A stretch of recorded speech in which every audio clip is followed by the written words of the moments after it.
You've seen them, right? The construction project that stalled for months, the road that's crumbling a year after it was built, the brand new building that's already leaking. It's so easy to feel completely powerless. But what if I told you there's a playbook to fight back? In this explainer, we're going to break down exactly how you can hold power accountable and finally get public works fixed. Let this sink in for a second. This quote right here gets to the absolute heart of the problem. When there are no consequences, a contract isn't really a contract at all. It's just a subsidy for failure. And guess who's paying for it? You are, the taxpayer. So that's the big question, isn't it? We see the failures all around us, but trying to enforce the consequences feels like you're lost in some bureaucratic maze. Well, here's the secret. The tools to actually do this? They already exist. We just need to know where to find them. Okay, let's dig into this idea of a subsidy for failure. It's incredibly frustrating, but the reality is that when contracts aren't enforced, we are in effect paying for incompetence. But here's the twist. The system isn't totally broken. The tools for accountability are already there, just waiting to be used. And this, right here, is the most important thing to remember. The power to penalize bad work, to punish non-performance, is already written into the law. We don't have to reinvent the wheel. We just need to pressure the authorities to actually use the tools they already have. All right, so let's open up that toolkit. Think of the existing rules and regulations as a powerful toolkit. Each tool is designed for a very specific purpose, some for a bad contractor, others for a negligent official. Let's see what we're working with. You see, accountability is a two-way street. It's not just about the construction company that did a terrible job. No, it's also about the public officials who were supposed to be watching them, the very people who signed off on payments for work that was clearly incomplete. Both of them can and absolutely should face the consequences. I mean, just look at this list. These aren't just slaps on the wrist. We're talking about real, painful financial consequences, seizing bank guarantees, stopping payments, even suing them to get our money back. And for the really serious stuff like fraud, yeah, criminal charges are on the table too. And this is one of the most powerful tools in the entire kit, debarment. It is exactly what it sounds like. Blacklisting. Just imagine telling a company that makes all its money from government contracts that they're cut off, that they can't bid on any more projects. Now that is a consequence that gets their attention. But it's not just about the contractors. The officials who are overseeing the project, they've got skin in the game too. A departmental inquiry can put a permanent black mark on their service record, basically killing their career progression. They can lose their power to approve payments, and if corruption is suspected, they can be handed over to the state's anti-corruption bureau.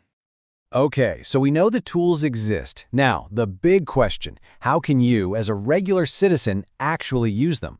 Well, this next section is your actionable playbook, a step-by-step guide to actually getting results. And here it is, your 4-step plan. It all kicks off with evidence. You need proof. Then you have to name names. Don't just complain about the problem. Identify who is responsible. After that, it's all about sending that powerful, evidence-backed complaint to the right place. And finally, you can't just forget about it. You have to track it and keep the issue in the public eye. So what makes a complaint powerful? Well, it's not just an angry letter. It's an entire evidence file. We're talking photos with dates, your own notes from visiting the site, and, most importantly, official documents. You can get these through Right to Information or RTI requests. These can literally show you exactly how much money was paid out for shoddy, incomplete work. This is the question you need to be asking. Don't just complain that the road is bad. Ask which specific engineer, which review committee signed off on the payment for this garbage work. This question forces the system to identify the precise point of failure and the people responsible. All right, you've built your case file, you've identified the key players, and you've framed that crucial question. Now what? Where do you even send this thing? Let's break down where your complaint is going to have the most impact.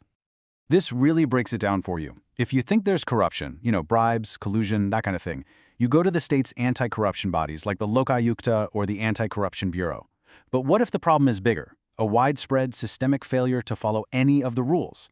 That's when you can file a public interest litigation, or a PIL, in the High Court. It's a powerful way for citizens to bring major public issues directly to the judges. And if you really want to arm your complaint with some legal firepower, you can cite the government's own rule books against them, their procurement manuals, their financial rules, even Supreme Court judgments. This shows them you've done your homework and that the law is on your side. So we have the tools and we have the playbook for tackling individual cases. But how do we create lasting, permanent change? Well, the final step is all about making accountability public. It's about dragging this entire process out from behind closed doors and putting it into the bright light of day. Just imagine a simple public website, an accountability tracker.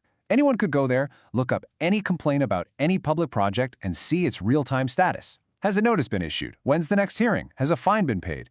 This kind of radical transparency is what stops complaints from just being buried in a file cabinet somewhere.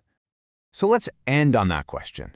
What would our cities and towns look like if this kind of transparency wasn't a rare exception, but the absolute rule?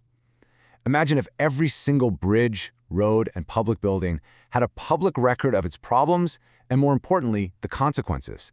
The tools are there. The playbook is clear. The only question left is, are we ready to use them?